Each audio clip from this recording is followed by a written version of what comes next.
of Northern Vancouver Island. I wanted to thank the Inca Dene Nations or Alliance for inviting me here today, and thank all of the chiefs that are standing around this room. Thank you for inviting me and allowing me to say a few words. I know that this is not the first, and it certainly will not be the last meeting of this nature or press conference of this nature, given the state of the world that we're in right now, the realities that we're in right now in terms of the major developments, unprecedented developments that are happening and are underway in our territories, and major and unprecedented development that is happening while Aboriginal title and rights are crystallizing on the ground. I stand here as the regional chief on the invitation of the chiefs that are standing in this room. I stand in support of their efforts, in support of their declaration, in support of their efforts to ensure that there's that balance, that there is that balance in their communities in terms of the environment and the protection of their environment, the protection of their way of life, and the assurance that their rights and their traditional laws are respected. I stand here as a council member in my own community of Wewakai. My chief, Chief Ralph Dick, has signed on to the declaration, and I support my chief in that effort and that signature.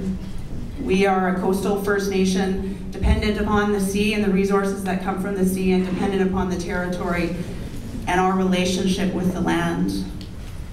I, again, am pleased to be here in support of our First Nations and recognize the fundamental need for the provincial government and the federal government to recognize our laws, to recognize our rights, and to ensure that the principles that are articulated in the Constitution in Section 35 and the standards that are articulated in the United Nations Declaration on the Rights of Indigenous People are upheld. First Nations, as we have said, are not necessarily opposed to development within our traditional territory, but that development cannot come at any cost. And it certainly cannot come at the cost to our way of life and to the environment.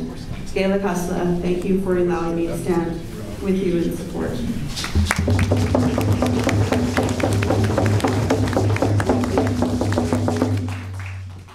Thank you, Jody. It now gives me pleasure to invite Grand Chief Stuart Phillip to say a few words.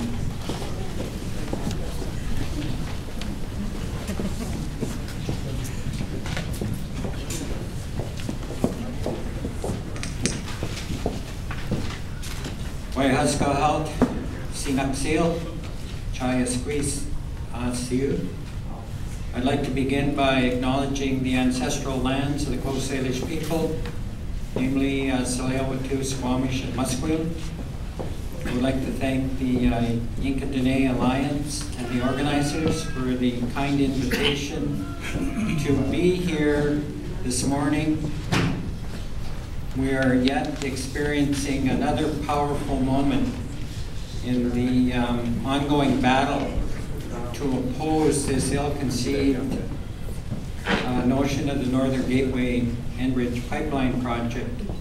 I'm proud to say that the Union of BC Indian Chiefs is on record on a number of occasions passing resolutions, as recently as a couple of weeks ago, expressing our solidarity with the Inca Dene Alliance in their opposition, and also expressing our solidarity with Tsleil-Waututh vis-a-vis the Kinder Morgan project.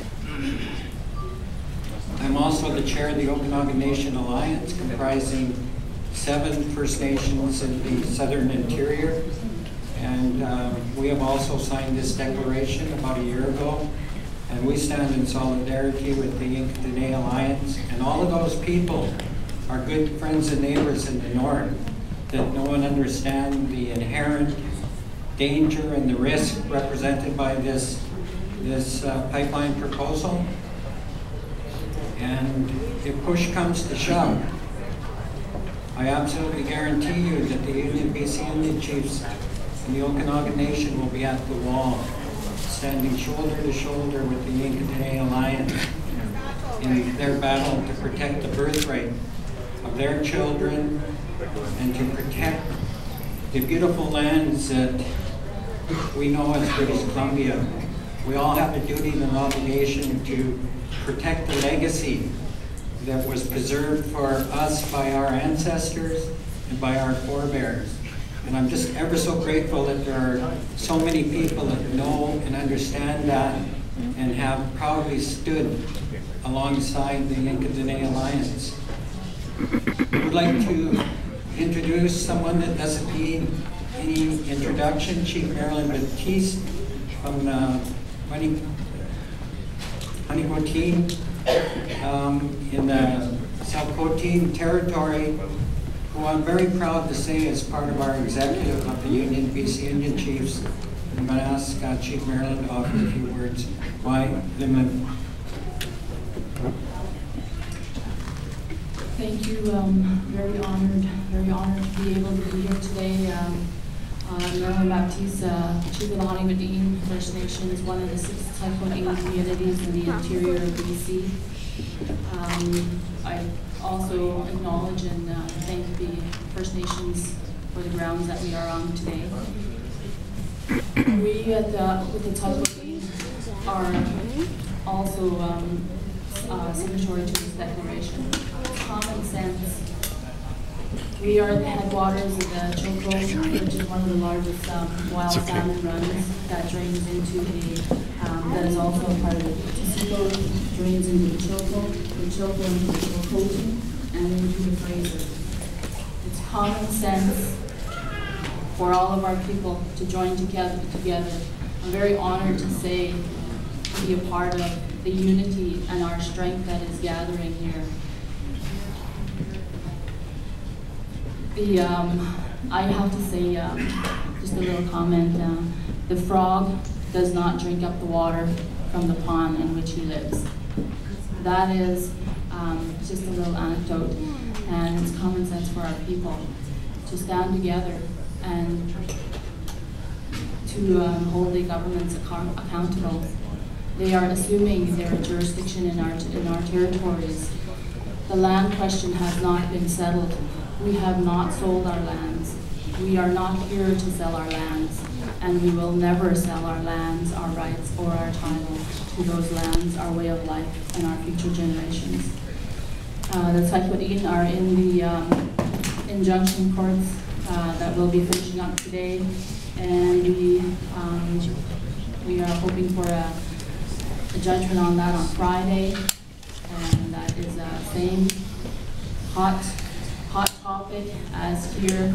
We cannot allow destruction of our waters as well as the headwaters of Fraser. So I'm very honored to be able to stand here on behalf of the Typhoon in unity with the people of Vermont.